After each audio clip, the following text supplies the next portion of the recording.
یہ ساری مثالیں اللہ کے نبی سرور کونین صلی اللہ تعالیٰ علیہ وسلم نے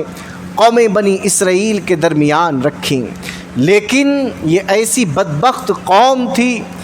کہ جیسے جیسے یہ اللہ کے فرامین کو سنتے یا اللہ کے نبیوں کے معجزات کو دیکھتے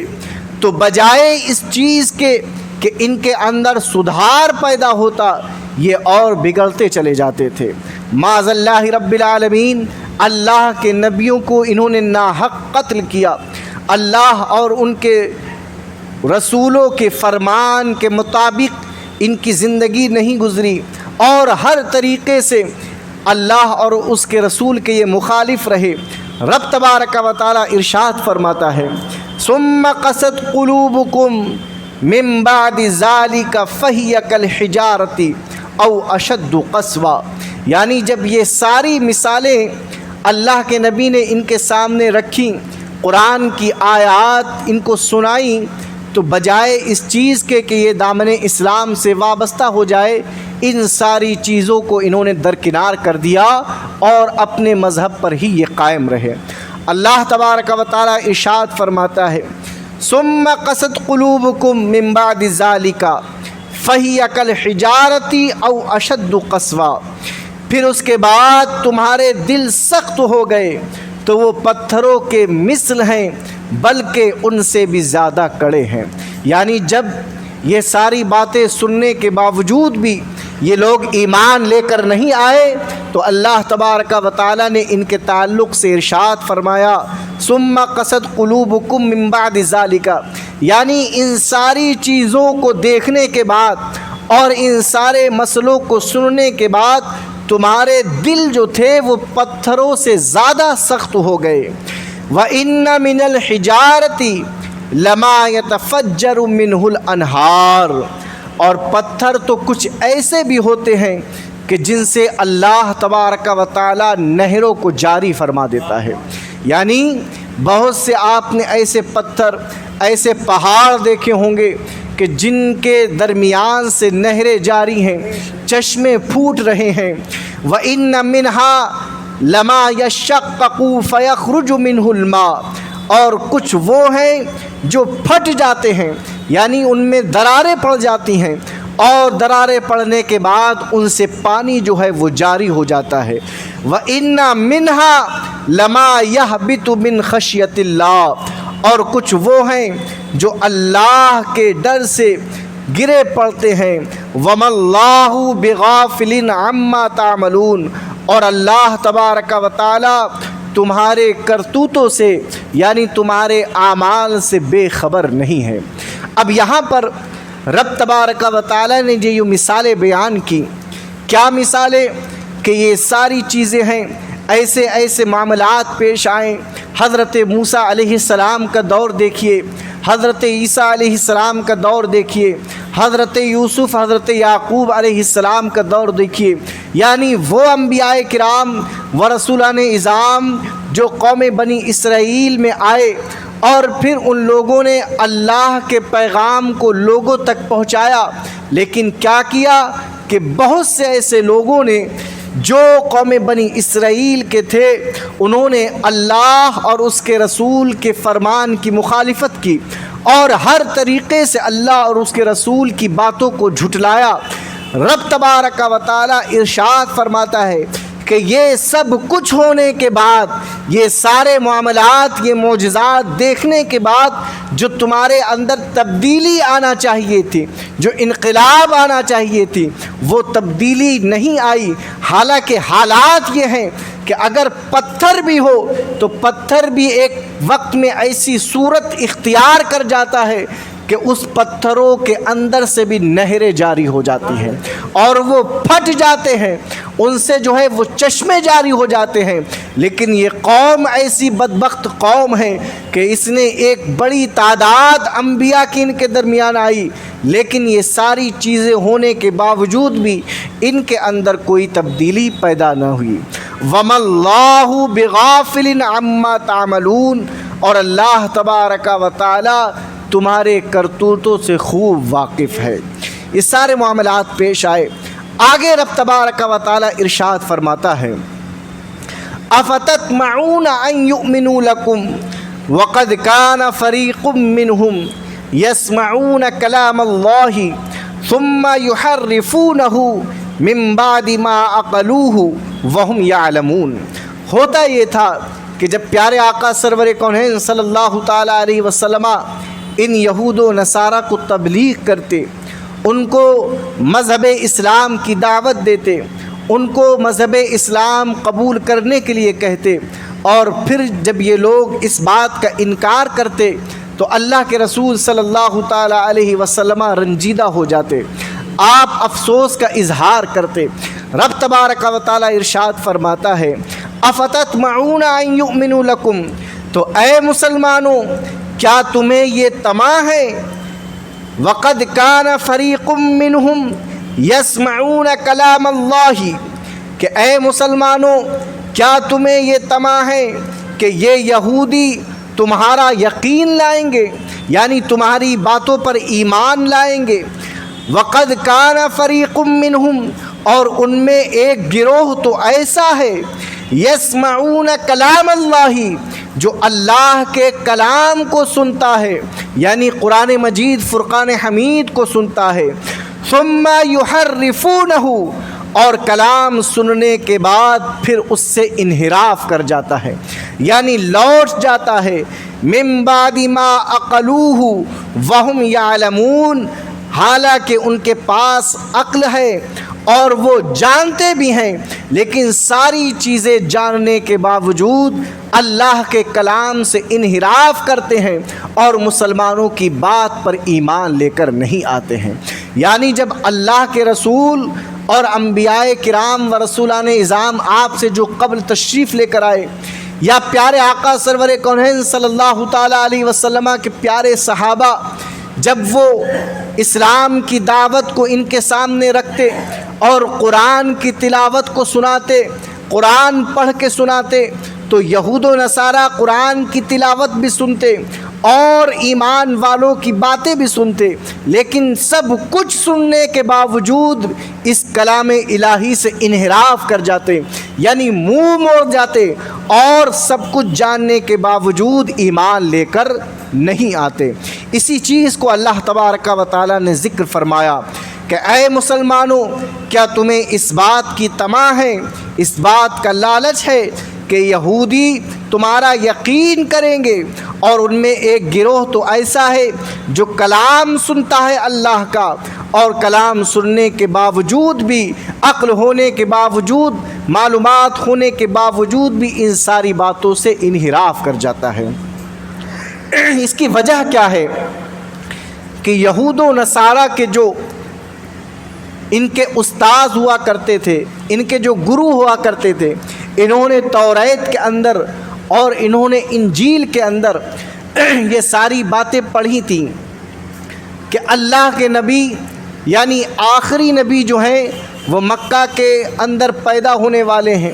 اور وہ اللہ کے آخری نبی ہوں گے، وہ اسلام مذہب اسلام کو پھیلائیں گے، لوگ جو ہیں وہ جوق در جوق ان کے مذہب کو قبول کریں گے، اور ایک وقت وہ آئے گا کہ تمام دنیا کے اندر ان کے مذہب کی نشر و اشاعت ہوگی۔ اب ہوا یہ کہ پیارے آقا سرور کونین صلی اللہ تعالیٰ علیہ وسلم کے اعلان نبوت سے قبل یہود و نصارہ بھی کہا کرتے تھے کہ آخری نبی آنے والے ہیں، لیکن جب پیارے آقا سرور کونین صلی اللہ تعالیٰ علیہ وسلم تشریف لے کر آئے اور قوم بنی اسماعیل میں سے آئے اور اپنے نبی ہونے کا دعویٰ کیا، تو وہ یہود و نصارہ جو آپ کے آنے کی خوشخبری لوگوں کو دیا کرتے تھے، لیکن جب انہوں نے کیا دیکھا